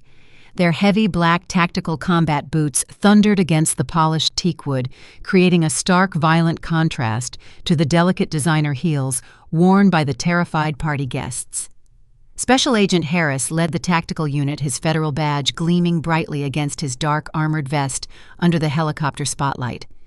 He bypassed the cowering socialites entirely and walked straight toward the base of the grand staircase, where David was still sobbing uncontrollably on his hands and knees. "David Washington, agent." Harris barked, his voice booming over the deafening sound of the helicopter rotors hovering above us. "You are under arrest for federal wire fraud conspiracy to commit money laundering and grand larceny. You have the right to remain silent, and looking at this mountain of evidence, I highly suggest you use it immediately." 2 agents hauled my son up from the floor. David offered absolutely no physical resistance. His legs were entirely like jelly. He hung between the 2 federal agents like a broken rag doll. His expensive, custom-tailored tuxedo jacket was bunched up awkwardly around his shoulders, stripping away any last remaining shred of his fabricated tech billionaire image. The sharp, unforgiving click of the steel handcuffs echoed across the deck, finalizing his spectacular downfall. Simultaneously, a separate team of heavily armed agents moved swiftly to the back VIP lounge.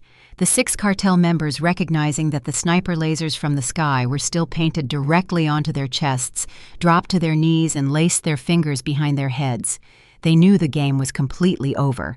The $5 million offshore transfer had been flawlessly intercepted, and their Atlanta money laundering pipeline was permanently dismantled. They were zip-tied and dragged roughly toward the waiting Coast Guard boats. Chloe watched her entire universe collapse in real time. She was trembling violently, her chest heaving inside the tight corset of her $50,000 Vera Wang bridal gown. She looked at David, who was currently being pushed toward the Marine gangway, and then she turned her frantic gaze toward the crowd of Atlanta high society elites. These were the exact people she had worshipped. These were the people she had relentlessly tried to impress by erasing my working-class roots and attempting to lock me in a psychiatric ward. Chloe lunged toward a group of women she played tennis with at the Buckhead Country Club. Sarah Chloe pleaded, her voice cracking with pure, unadulterated desperation. "Sarah, please, you have to call your husband right now. Tell him to get his elite legal team down here. I need a powerful lawyer. I do not understand what is happening to me." Sarah, a woman who had happily drank Chloe's expensive vintage champagne just an hour ago, took a very sharp, deliberate step backward. She looked at Chloe as if my daughter-in-law were suddenly covered in a highly contagious, deadly disease. "I am sorry, Chloe," Sarah said, her voice dripping with absolute freezing coldness. "My husband does not represent federal criminals. Do not speak to me again." Chloe gasped, stumbling backward in shock. She turned to another wealthy couple, a prominent real estate developer and his wife. "Please," she begged, reaching out a manicured, trembling hand. "You know me. You know I am a good person. Please help me." The couple physically turned their backs on her, pulling their designer coats tight around their shoulders. They refused to even acknowledge her existence. In the elite status-obsessed circles of Atlanta Association is absolutely everything. These people cared more about their pristine public image than loyalty or friendship. Chloe had brought federal agents, cartel members, and a massive financial scandal right to their front door. She had committed immediate social suicide. There was no coming back from a scene like this. All the money in the world could not scrub off the foul stench of a federal indictment. The very classism she had weaponized against me was now tearing her apart piece by piece. She was officially an absolute pariah to the very people she adored. Her grand illusion of elite superiority was shattered permanently. Special Agent Harris turned his attention away from David and looked directly up the staircase at Chloe. "Chloe Washington," he announced loudly. "You are also under arrest for conspiracy to commit wire fraud accessory to money laundering and filing a fraudulent medical order." "No!" Chloe shrieked, her eyes widening in absolute terror. "No, you cannot arrest me. I am the bride. I did not do anything wrong. I do not know anything about any shadow syndicates." Two female federal agents marched aggressively up the grand staircase. Chloe tried to back away, but her massive, heavy diamond-encrusted silk gown tangled around her legs. She tripped and fell hard onto the wooden steps. One of the federal agents stepped forward to pull her up.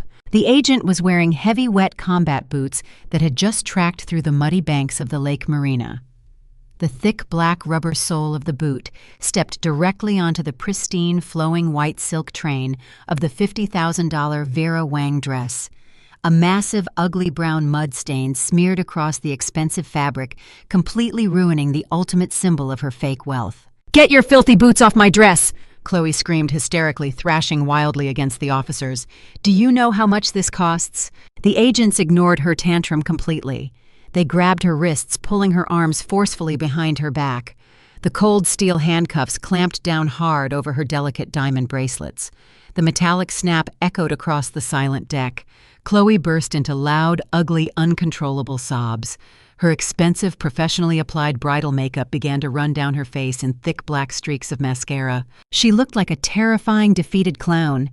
As the agents dragged her roughly down the staircase, she stopped fighting them and turned her vicious anger entirely onto her husband.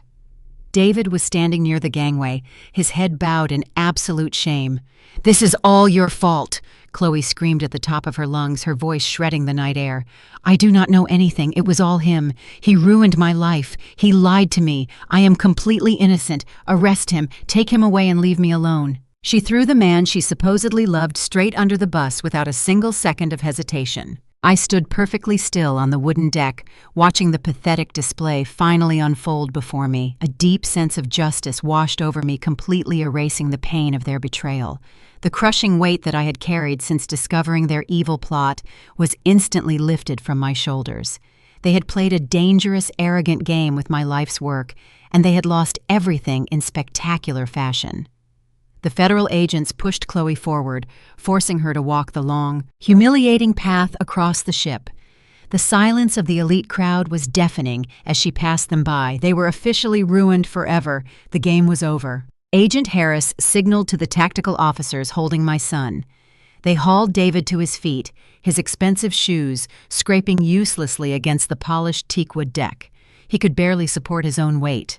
The crushing reality of a federal indictment had completely hollowed him out. They began to march him toward the gangway, forcing him to follow the exact path of absolute public disgrace his wife had just walked. The crowd of wealthy socialites parted for him, pulling their designer suits and silk dresses away, as if my son were covered in a deadly infectious plague. The absolute silence on the yacht was broken only by the chopping helicopter blades above us and the pathetic, ragged sound of David gasping for breath. The officers steered him directly past the spot where I stood. I remained perfectly still in my blood-red silk gown, my posture rigid, my chin held high. Malik stood firmly at my side, his dark eyes locked on the man who had tried to destroy our entire family. As David drew level with me, something inside his fractured mind suddenly snapped. He realized this was his very last moment of freedom. He knew I was the only person on this lake with the power, money, and influence to pull him out of this federal nightmare. With a sudden burst of adrenaline, David jerked his shoulders forward, momentarily slipping from the grasp of the federal agents. He did not run toward the water. He did not try to escape the boat. He collapsed completely, throwing his entire body forward until he hit the hard wooden deck right at my feet. He crashed heavily onto his knees. He reached out with his cuffed hands and grabbed the hem of my silk gown, burying his face against my legs. The sheer force of his desperation nearly knocked me off balance, but I planted my heels firmly into the wood and refused to move a single inch. Mother David sobbed, his voice raw and stripped of any dignity. "Mother, please save me. You cannot let them take me like this." The federal agent stepped forward to grab him by his ruined tuxedo. I raised a commanding hand, signaling the officers to wait one moment. Agent Harris nodded and held his men back. The entire deck of elite guests watched in absolute breathless shock as the fake tech visionary groveled in the dirt before the working-class mother he had tried to throw away. "You have to fix this," David begged, weeping uncontrollably into the fabric of my dress. "I am your flesh and blood mother. I am your only living son. You have tens of millions in liquid cash. You have the best corporate lawyers in Georgia. You can pay off these debts. You can hire a defense team to bury this. Please just write a check. Save me." He looked up at me. His face was completely red and swollen. His eyes were wide with a primal, suffocating terror. In that fleeting second staring down into his panicked eyes, I did not see a 42-year-old criminal mastermind. I saw the boy I had carried in my womb. I saw the toddler who used to fall asleep in the passenger seat of Calvin's diesel delivery truck while we drove through the dark streets of Atlanta. I saw the child I protected from a harsh world with every ounce of strength in my body. My heart bled for him. A deep, agonizing maternal grief tore through my chest, slicing into my soul like a jagged knife. It is a profound, unnatural tragedy for a mother to witness the absolute destruction of her own child. Every instinct I possessed screamed at me to reach down, pull him into my arms, and promise him that I would fix everything. I had the financial resources to fight a massive legal war.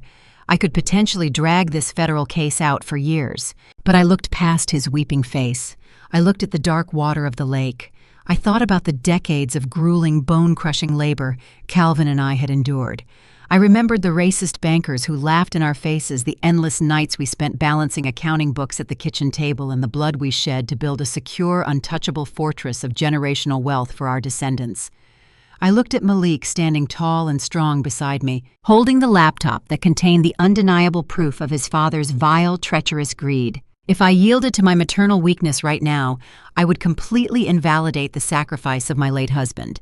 If I paid off the cartel and bribed his way out of federal prison, I would be handing our sacred legacy directly to the monsters who wanted to destroy it. I would be teaching my brilliant grandson that wealth excuses absolute moral corruption. I looked down at the pathetic, trembling man clinging to my legs. My heart hardened into solid, impenetrable stone. My eyes did not waver for a single fraction of a second. "Your father taught me how to protect this empire with our blood, sweat, and tears," I told him. My voice was low, steady, and completely devoid of mercy. "He taught me to build a fortress that no thief could ever breach. Nobody has the right to tear down what we built from the dirt. Nobody has the right to destroy our family legacy." I looked deep into his terrified, sobbing eyes, ensuring he heard my final verdict. "Not even you, David." I pulled my leg back, ripping the red silk fabric of my gown directly out of his desperate, clutching hands. I turned my back on my only son, facing the dark, endless horizon of the lake. The federal agents immediately lunged forward, grabbing David by the shoulders and dragging him away across the deck. His loud, agonizing screams echoed over the dark water, begging for a mother who would never answer him again. As the agents pushed Chloe away, my attention shifted back to the staircase. Special Agent Harris signaled his tactical team. They hauled David to his feet. His expensive Italian leather shoes scraped uselessly against the polished wood. He could barely support his own body weight. The crushing reality of a federal indictment had hollowed him out. They began to march him toward the gangway, forcing him to follow the exact path of public disgrace his wife had just walked. The crowd of wealthy Atlanta socialites parted for him immediately. They pulled their designer suits away as if he were covered in a plague. The absolute silence was broken only by chopping helicopter blades and David gasping for breath. The officers steered him directly past me. I remained perfectly still in my blood-red silk gown, my posture rigid, my chin held high. Malik stood firmly at my right side, his dark eyes locked onto the man who had tried to destroy our family. As David drew level with me, something inside his fractured mind snapped. He realized this was his last moment of freedom. He knew I was the only person with the money and influence to pull him out of this federal nightmare. With a burst of adrenaline, David jerked his shoulders forward, slipping from the grasp of the federal agents. He did not run toward the dark water. He did not try to escape the boat. He collapsed completely, throwing his entire body forward until he hit the hard wooden deck right at my feet. He crashed onto his knees. He reached out with his cuffed hands and grabbed the bottom hem of my silk gown, burying his wet face against my legs. The sheer force of his sudden desperation nearly knocked me off balance, but I planted my heels firmly and refused to move. Mother David sobbed, his voice raw, broken, and completely stripped of any human dignity. "Mother, please save me. You cannot let them take me like this. I am your son." The federal agent stepped forward to grab him by the collar of his ruined tuxedo. I raised a commanding hand, signaling the officers to wait one moment. Agent Harris nodded respectfully and held his men back. The entire deck watched in absolute shock as the fake tech visionary groveled in the dirt before the working-class mother he had tried to throw away. "You have to fix this," David begged, weeping uncontrollably into the red fabric of my dress. "I am your flesh and blood mother. I am your only living son. You have tens of millions in liquid cash. You have the best corporate lawyers in Atlanta. You can pay off these cartel debts. You can hire a defense team to bury this whole investigation. Please just write a check. Save me." He looked up. His face was completely red and swollen. His eyes were wide with a primal, suffocating terror. In that fleeting, agonizing second staring down into his panicked eyes, I did not see a 42-year-old criminal mastermind. I saw the little boy I had carried in my womb. I saw the toddler who used to fall asleep in the passenger seat of Calvin's diesel delivery truck while we drove through the dark streets of Atlanta. I saw the child I had protected from a harsh world with every ounce of strength in my body. My heart bled for him. A deep, agonizing maternal grief tore through my chest, slicing into my soul like a jagged knife. It is a profound, unnatural tragedy for a mother to witness the absolute destruction of her own child. Every biological instinct I possessed screamed at me to reach down, pull him into my arms, and promise him that I would fix everything. I had the financial resources to fight a long legal war. I could potentially drag this federal case out for years and keep him out of a prison cell. But then I looked past his weeping face. I looked at the dark water of the lake. I thought about the decades of grueling, bone-crushing labor Calvin and I had endured. I remembered the racist bankers who laughed in our faces, the endless nights we spent balancing accounting books at our cramped kitchen table, and the blood we shed to build a secure fortress of generational wealth for our descendants. I looked at Malik standing beside me, holding the laptop that contained the undeniable proof of his father's vile, treacherous greed. If I yielded to my maternal weakness right now, I would completely invalidate the sacrifice of my late husband. If I paid off the cartel and bribed his way out of federal prison, I would be handing our sacred legacy directly to the very monsters who wanted to destroy it. I would be teaching my brilliant grandson that wealth excuses absolute moral corruption. I looked down at the pathetic, trembling man clinging to my legs. My heart hardened into solid, impenetrable stone. My eyes did not waver for a single fraction of a second. "Your father taught me how to protect this empire with our blood, sweat, and tears," I told him. My voice was low, steady, and completely devoid of mercy. "He taught me to build a fortress that no thief could ever breach. Nobody has the right to tear down what we built from the dirt. Nobody has the right to destroy our family legacy." I looked deep into his terrified, sobbing eyes, ensuring he heard my final verdict. "Not even you, David." I pulled my leg back, ripping the red silk fabric of my gown directly out of his desperate, clutching hands. I turned my back on my only son, facing the dark, endless horizon of the lake. The federal agents immediately lunged forward, grabbing David by the shoulders and dragging him away across the deck. His loud, agonizing screams echoed over dark water, begging for a mother who would never answer him again. The screams of my son faded into the humid Georgia night as the tactical agents marched him down the steel gangway. The Coast Guard speedboats revved their powerful marine engines, churning the dark water of Lake Lanier into violent white foam. I stood perfectly still on the polished wooden deck, watching the flashing red and blue lights pull away from the luxury yacht. They were taking my only child to a federal holding facility, accompanied by the weeping shell of his elitist wife and 6 ruthless cartel leaders. The overwhelming chaos of the raid suddenly shifted into a frantic panic. The elite men and women of Atlanta, the very people who had mocked my yellow dress and laughed at my working-class roots, were now shoving each other out of the way. They rushed toward the exit ramp with zero dignity, terrified of being questioned by the remaining federal investigators who were securing the crime scene. Women in expensive designer gowns tripped over their own high heels, leaving discarded silk wraps and shattered crystal champagne flutes scattered across the teakwood floor. The extravagant vow renewal ceremony was completely obliterated. The towering 5-tier wedding cake sat untouched on a table. The professional jazz musicians had fled long ago, abandoning their shiny brass instruments on the empty bandstand. Within 20 minutes, the massive luxury yacht was almost entirely deserted. Only a few federal evidence technicians remained on board, quietly taking photographs and bagging Chloe abandoned bridal accessories. I watched the frantic exodus of the country club elite with a profound sense of disgust. These were the shallow, superficial people David and Chloe had destroyed our family to impress. They ran away the second the illusion of wealth was shattered by cold, hard reality. As the last group of panicked socialites scurried down the ramp, my cell phone vibrated heavily in the pocket of my red silk gown. I pulled it out and looked at the glowing screen. It was Judge Valerie Sterling calling on her secure direct line. I swiped the screen to answer and brought the phone to my ear, taking a deep breath to steady my racing heart. Miss B. Valerie said, her voice projecting a calm, professional authority that immediately grounded me. The federal task force has officially secured all suspects.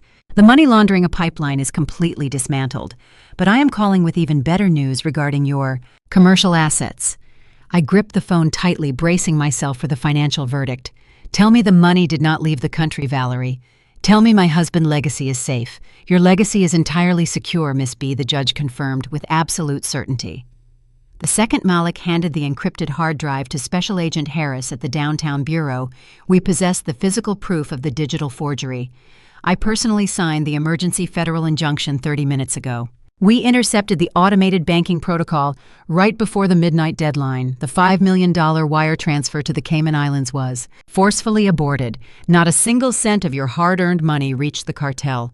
A massive, heavy weight lifted from my chest, but I needed to be absolutely sure about the buildings. And the commercial properties, I asked, my voice barely above a whisper. The real estate Calvin and I built from nothing. The fraudulent mortgages have been completely nullified, Valerie promised. The federal investigation proved that David and Chloe used a corrupt notary and sophisticated digital forgery to bypass the standard lending security protocols. The 3 commercial buildings are completely unencumbered.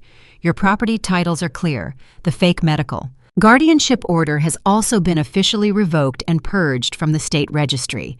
You have full unrestricted access to all your personal and corporate bank accounts effective immediately. You won in every possible way, Miss B. Thank you, Valerie, I said, my throat suddenly feeling incredibly tight. You have no idea what this means to me. You protected the foundation of my family tonight. You protected yourself, Miss B. Valerie replied softly. You taught me decades ago that nobody will ever fight for your survival harder than you will. Rest now. The legal battle is over. The line clicked and went silent. I lowered the phone, staring out at the dark, rippling water of the lake. The sheer magnitude of what we had just accomplished finally caught up with my physical body. The adrenaline that had fueled my rigid posture and sharp commands began to drain away, leaving behind a deep, bone-crushing exhaustion. My knees suddenly felt incredibly weak. I walked slowly toward the edge of the yacht and sank down into a pristine white leather lounge chair. I rested my forehead in my hands, rubbing my temples as a pounding headache began to form. The yacht was silent. Now. The flashing police lights were gone, leaving only the soft glow of the decorative fairy lights stringing along the upper deck railing. I heard soft, deliberate footsteps approaching me from behind. Malik stepped quietly into my line of sight. He had taken off his tailored black suit jacket and rolled up the sleeves of his crisp white shirt. In his hands, he held a delicate porcelain cup with a silver saucer. I found some chamomile tea in the catering prep area downstairs, Grandma. Malik said softly, his voice gentle and full of profound respect. The hot water urn was still running, so I brought you a warm cup, he continued. He handed me the warm tea. I took it with trembling hands, letting the heat seep into my chilled fingers. The sweet scent of chamomile drifted up, cutting through the lingering smell of spilled champagne. Malik sat down right next to me on the wide white leather cushion. He leaned over and wrapped his strong, youthful arms around my shoulders, pulling me into a firm, protective embrace. You did the right thing, Grandma, Malik whispered. I closed my eyes, exhaled a long sigh. Victory had never tasted so bitter. The morning sun streamed through the floor-to-ceiling windows of my corporate attorney office in downtown Atlanta. It had been exactly 1 week since the federal judge handed down the final sentencing for my son and his wife. The bitter taste of that victory still lingered in the back of my throat, but there was no time left for mourning. I was a matriarch. My primary duty was to protect the empire that Calvin and I had built from the dirt up. I sat in a high-backed leather chair across from Marcus Thorne, a brilliant and ruthless estate lawyer who had been a trusted friend to my late husband. Marcus had a thick stack of legal documents resting on his polished mahogany desk. The paperwork represented the entire sum of my life work. $25 million in commercial real estate logistics centers and cosmetic supply chain contracts. Marcus pushed his gold-rimmed glasses up the bridge of his nose and looked at me with a solemn expression. Beatrice, he began, his voice deep and rumbling, we have spent the last 3 days completely dismantling your previous estate plan. I have drafted the new documents exactly to your specifications. But as your legal counsel and your friend, I have to ask you one final time. Are you absolutely certain you want to completely disinherit your only living son? I did not hesitate for a single second. I looked out the massive window at the Atlanta skyline. I could see the very buildings Calvin and I had purchased when the city refused to give black developers a fair chance. We had fought tooth and nail for every single brick. I looked back at Marcus and nodded my head firmly. David made his choice, I said, my voice steady and completely devoid of doubt. He chose to weaponize our legacy to fund a criminal lifestyle. He attempted to strip me of my freedom and my dignity. He is no longer the heir to the Washington family empire. Strike his name from every single document. Marcus let out a slow breath and nodded. He picked up his heavy gold pen and pushed the first set of documents across the desk toward me. This is the official revocation of your previous last will and testament, he explained. By signing this, you are legally and permanently removing David and Chloe from accessing any portion of your liquid assets, your property portfolio, and your corporate holdings. They will not receive a single dime, not even a token inheritance, to prevent a legal contest. I took the heavy gold pen from his hand. I pressed the tip against the thick parchment paper and signed my name with bold, sweeping strokes. I felt a massive, invisible weight lift off my shoulders the moment the ink dried. I was officially cutting out the absolute rot that had threatened to destroy our family. I was securing the perimeter of my fortress. Now, Marcus said, pulling forward a fresh stack of remarkably thick documents, let us discuss the future. We have established a completely closed, irrevocable trust to hold your entire $25 million estate. This trust will absorb the cosmetic supply company, the logistics warehouses, the Peachtree complex, and all of your offshore investment accounts. It is entirely shielded from any outside legal claims, creditors, or federal seizures related to your son. I smiled, feeling a profound sense of relief. And the beneficiary, I asked him. Marcus smiled back, turning the document so I could read the bold print at the top of the page. The sole exclusive legal beneficiary of the Washington Generational Trust is your grandson, Malik Washington. Hearing his name spoken in that context filled my heart with an overwhelming, radiant warmth. Malik was only 16 years old, but he possessed the soul of a grown man. He had risked his own life, his freedom, and his relationship with his parents to protect his grandmother. He was the one who had hacked into the corrupted digital files, bypassed the biometric safe, and delivered the hard drive to the federal agents.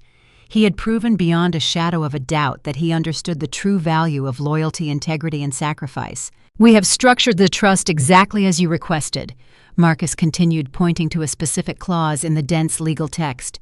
Malik will be provided with a generous but strictly monitored educational and living stipend for the next 9 years. During this time, he will be required to complete his university education and actively work within the lower levels of your commercial real estate company.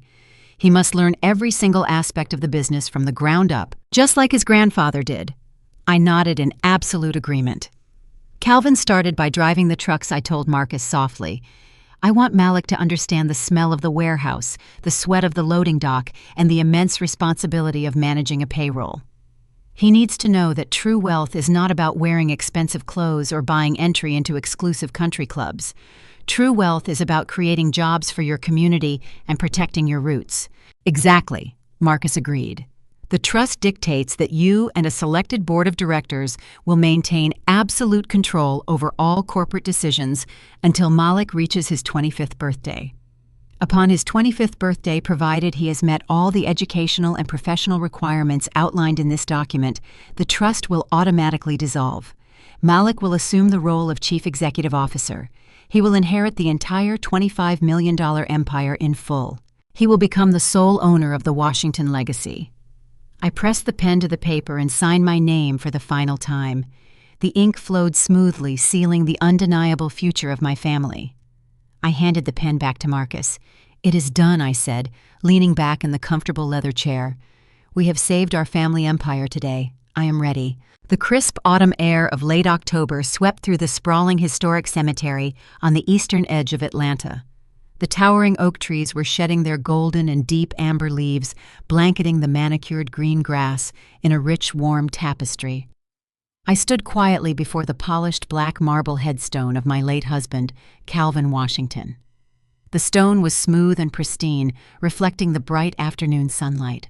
I reached out and traced the deeply engraved letters of his name with my fingertips. A profound sense of peace washed over my entire body. It had been a long and brutal journey since that terrible afternoon in the country club bathroom, but the grueling war for our family legacy was finally completely over. Our commercial real estate empire was safe from the toxic greed that had threatened to tear it down. I closed my eyes and let the cool autumn breeze brush against my face. I could almost feel Calvin standing right beside me, wrapping his strong arms around my shoulders and telling me he was proud of my unyielding strength. We had fought the world together to build our fortune from the dirt up, and I had successfully defended that exact same fortune from our own son. I took a deep breath, letting the fresh air fill my lungs completely, savoring the absolute freedom that comes with knowing the hardest battle is won. I heard the steady crunch of footsteps approaching on the gravel path behind me. I turned around and saw my grandson Malik walking toward the gravesite. He was no longer the frightened 16-year-old boy who had scrambled down a tree to deliver a stolen hard drive to federal agents. The young man standing before me had grown taller, his shoulders broader, and his posture radiating a quiet, grounded confidence. I was wearing a sharply tailored dark suit that made him look incredibly distinguished.